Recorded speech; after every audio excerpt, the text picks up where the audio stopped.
intelijen. Jadi saya di sini nanti akan membagikan ilmu pada anak-anak semua tentang berpikir komputasional. Namun itu kita absen terlebih dahulu. Untuk hari ini siapa yang tidak masuk? Jaza saja.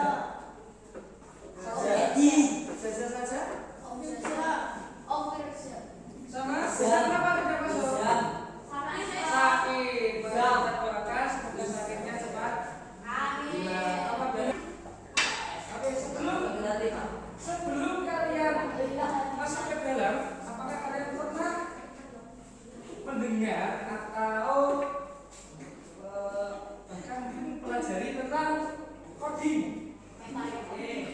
atau kecerdasan artifisial? Sudah pernah AI ya? Mungkin dalam HP kalian itu sudah ada, kamu setiap hari menggunakan, cuma kamu belum tahu oh ternyata AI itu ini. Mungkin seperti itu ya karena ya. Oke, sebelum kita mulai pembelajaran akan lebih fresh karena ini merupakan jam siang kita ini apa? Joget-joget? Oke, sudah pernah? Ya, bisa everyday sebelum maknanya. Bukan tulisannya. Paham anak-anak?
Jadi ada bubuk terus Air.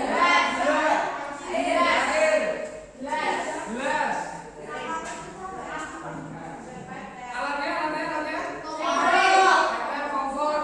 Apakah kita perlu sekop anak-anak? Perlu ya. Sekop itu yang untuk mengangkat pasir. Kemudian tujuan pembelajaran peserta didik dapat memahami konsep berpikir komputasional, meliputi dekomposisi, pengenalan pola, abstraksi, dan algoritma seperti yang sudah kalian ringkas tadi. Nah, ini saya jelaskan agar lebih masuk ke dalam istilah. Berarti masih 1 jam. Kita harus bergerak cepat. Apa sih berpikir komputasional itu? Coba dibaca. Berpikir komputasional adalah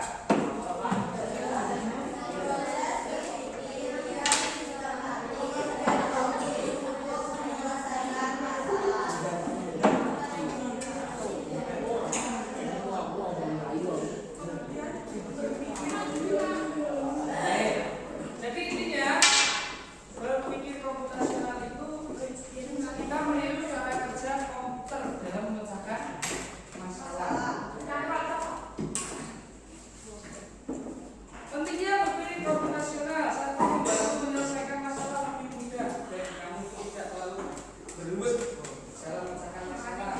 Kemudian membantu membuat keputusan yang lebih baik berdasarkan cara berpikir kreatif dan tersebut. Dan masih banyak lagi. Nah, ini yang kalian tulis tadi ada 4 ya. Ada 4 prinsip berpikir komputasi atau dalam bahasa Inggris computational thinking. Yang pertama dekomposisi. Apa anak-anak? Ya anak muda. Dekomposisi adalah memecahkan masalah kompleks menjadi bagian-bagian yang lebih kecil. Jadi kalau ada masalah kita itu memecahkannya dari yang paling kecil dulu. Jadi enggak terlalu berat. Jadi mengurai kecil. Sesuatu itu kalau pengurainya lebih kecil itu insya Allah lebih mudah. Kemudian yang kedua apa? Pattern recognition atau pengenalan pola. Pengenalan pola itu apa? Seperti yang sudah kalian lihat tadi, maksudnya pengenalan pola itu apa yang bersinggungan dengan sebuah masalah. Contoh kalau membuat kopi, berarti yang perlu disiapkan dalam membuat kopi itu adalah air, kopi bubuk, gelas, kompor. Ya. Nah, itu namanya pola. Pengenalan pola. Maksudnya sesuatu yang ditentukan itu berisi. Jadi kayak ondo, meja, bangku itu kan nggak perlu. Nah, jadi tidak perlu dimasukkan dalam pola. Kemudian yang ketiga abstraksi, menyaring informasi yang relevan. Yang terakhir adalah algoritma, menyusun langkah-langkah instruksi atau prosedur yang sistematis. Algoritma itu adalah menyusun caranya. Kalau tadi kita sudah mengenali cara membuat kopi itu ternyata kita perlu ini. Nah, algoritma itu kita menyusun. Yang pertama kali kita siapkan lagi. Yang kedua kita nyelekan kompor. Nah, yang ketiga meracik kopi bubuk dan gula. Yang ketiga setelah air mendidih dimasukkan ke gelas. Kemudian setelah itu diaduk, setelah itu diubah. Ya, enggak ya. Sambil menghilangkan kenangan yang ada di dalam kopi.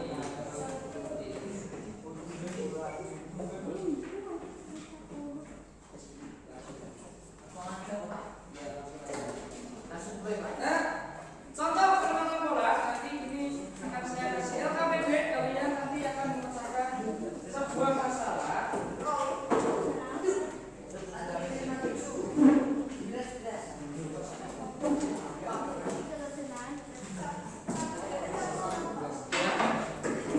Satu deret ini satu kelompok.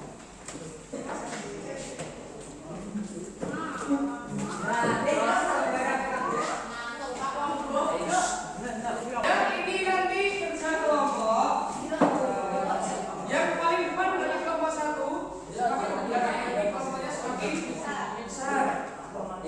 Coba perhatikan dulu di sini saya kasih contoh.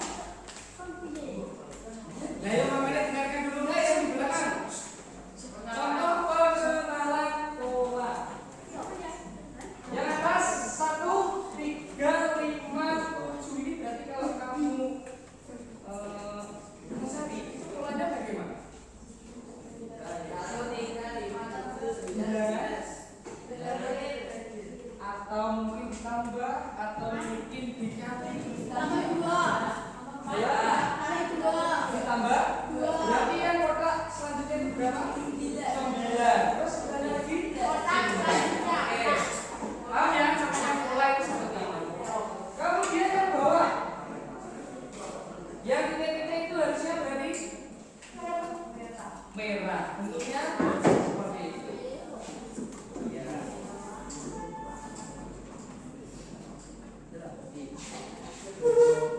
Coba kalau di LKPD kalian dilihat dulu kelompoknya tadi ditulis nama kelompok 1, 2 jangan angka ya ditulis dengan kata 1, 2 gitu ya. Coba dengarkan perhatikan tanda-tanda dalam contoh isi kotak di bawah ini. Gimana Pak yang pertama itu? Bagi tandanya min. Kemudian sampingnya apa itu? X. Terus sapi. Tandanya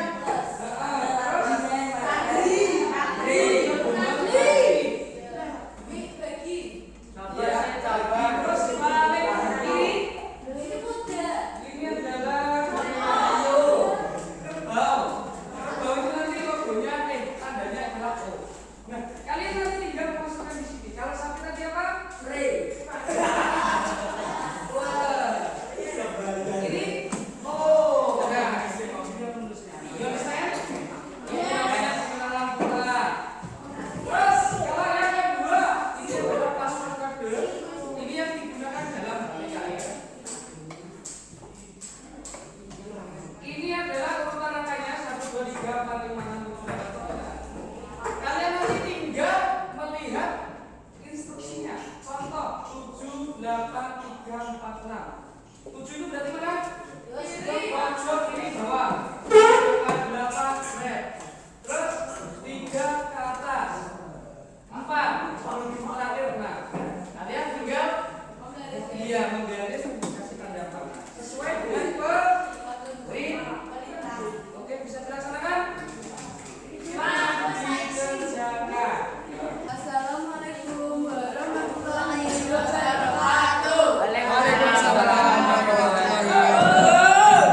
Kami dari kelompok 1 yang beranggota yang pertama yaitu saya Alivia, saya Jessica, saya Siva, saya Regina, saya Tia. Akan mempresentasikan hasil diskusi kelompok kami tentang berpikir komputasional yang akan disampaikan oleh saya dan teman-teman saya. Pengertian berpikir komputasional adalah proses berpikir yang sistematis dan logis untuk menyelesaikan masalah yang terinspirasi dari cara kerja komputer. Ini bukan berarti kita harus menjadi programmer atau ahli komputer, tetapi menggunakan pendekatan seperti komputer untuk menganalisis masalah, mencari solusi, dan mengimplementasikannya secara efisien. Ciri-ciri berpikir komputasional. 1. Komposisi. Membaca masalah besar menjadi bagian dan kecilnya masing-masing.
Kemudian